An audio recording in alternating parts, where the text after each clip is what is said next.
Hey YouTube, this is Mega Dweezil coming at you from the great Indiana wilderness, and I want to give you an idea, kind of what I'm talking about.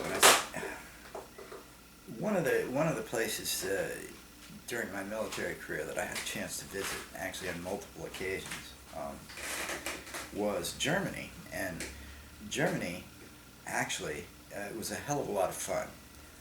However, being an American, okay, on my first deployment to Germany, my experience with Germany was number one, the whole Second World War thing. You have to remember, this is like, within 30 some years of the actual Second World War going down. And the place I was being deployed to, Berlin, had actually been bombed flat. So I'm kind of thinking, okay, yeah, I'm not at all sure what I'm going to find, but largely my impression of Germans had come from things like Hogan's Heroes, and of course it was very popular still to be making movies about the Second World War, which always pictured Germans as sort of rigid, militaristic people who couldn't get off the rails and consequently came to grief at the hands of our noble soldiers, yada yada yada. And of course there was the whole Holocaust thing, which was a very big, the whole Hitler, Nazi. So I went to Germany honestly with an expectation, that was set up by the media and in my own head of a group of people that I came to find out did not actually exist. The Germans that I met immediately were very different from what it is that I had expected. And to start with, I had gone to Germany with the expectation that in order for something like Hitler to happen, in order for the Holocaust to go down and that whole business, that there had to be something wrong with Germans, okay? There had to be kind of like some weakness of character, that was projected nationally, or something that was going to allow Hitler and the Holocaust to happen. And I went over there, sort of with it in mind that I wanted to keep an eye open for what this was.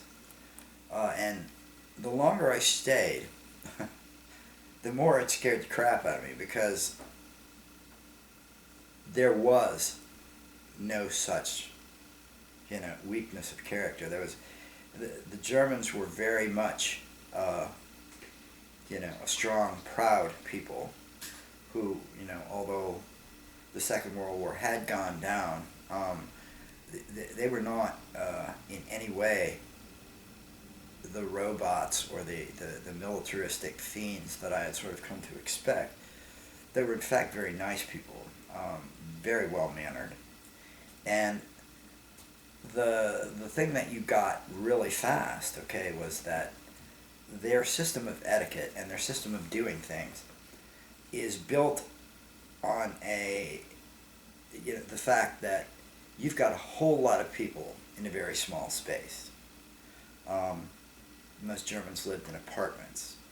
Single family dwellings, at least where I was, were very rare, if they existed at all. People lived in apartments or row houses, or, certainly I lived in an apartment. And I was under the impression, too, that everyone, of course, spoke English. Now, that isn't altogether wrong.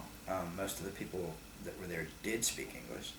But you have to remember, this is back when the wall was up, okay? And the Americans were relatively considered good guys, if only because we had stopped the Russians, who they really hated.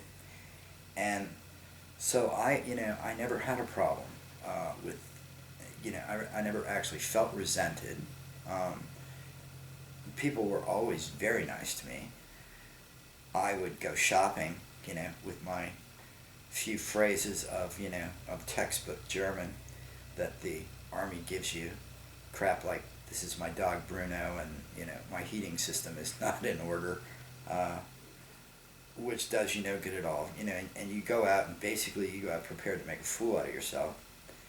And if you're a good sport about it, the Germans really they would really help you out. My, my own personal experience was when I went to buy shoes. I thought I'd like to get a pair of German running shoes.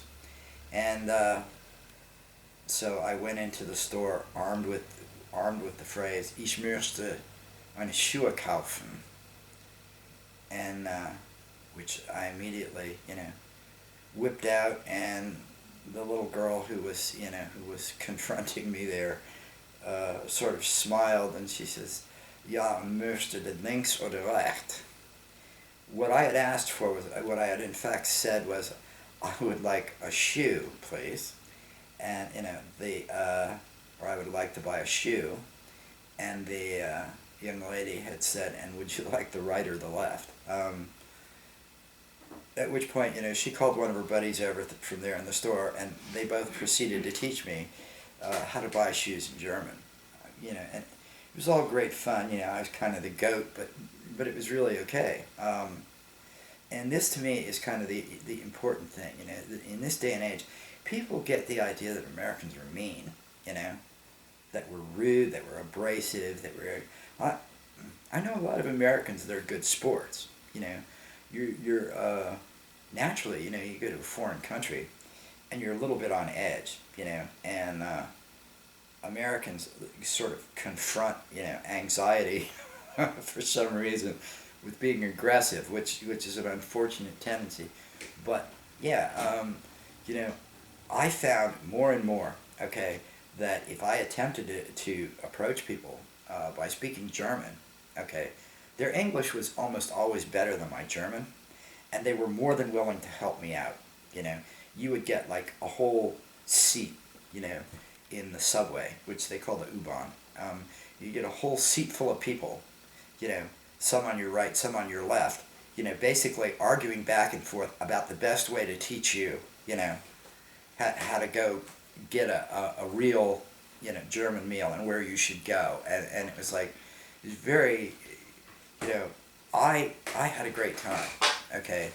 But the thing that I didn't want to do, and the thing that you should never do, okay, is go into a place like that with the attitude of like, all right, fuckers, who won the Second World War, they know, all right, they still can't figure out how they lost to us, but it's okay. I mean, I actually sat down one evening and had dinner with.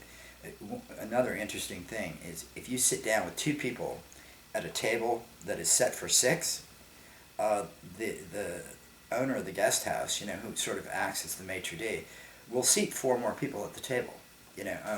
Those seats are free and will be filled up.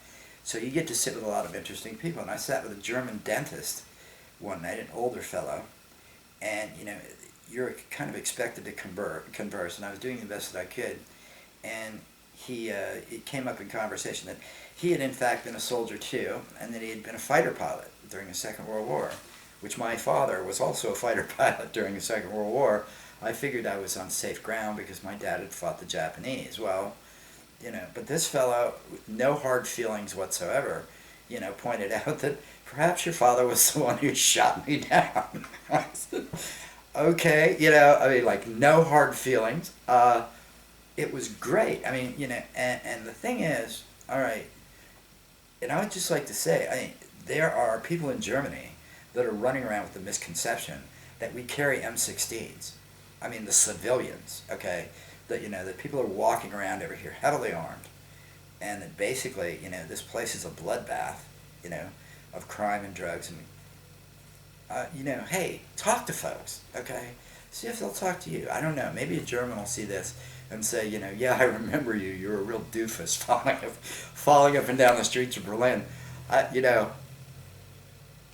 It's possible. I'm convinced that it's possible. Anyway, we'll see what happens. Don't worry, YouTube, because Indiana's holding.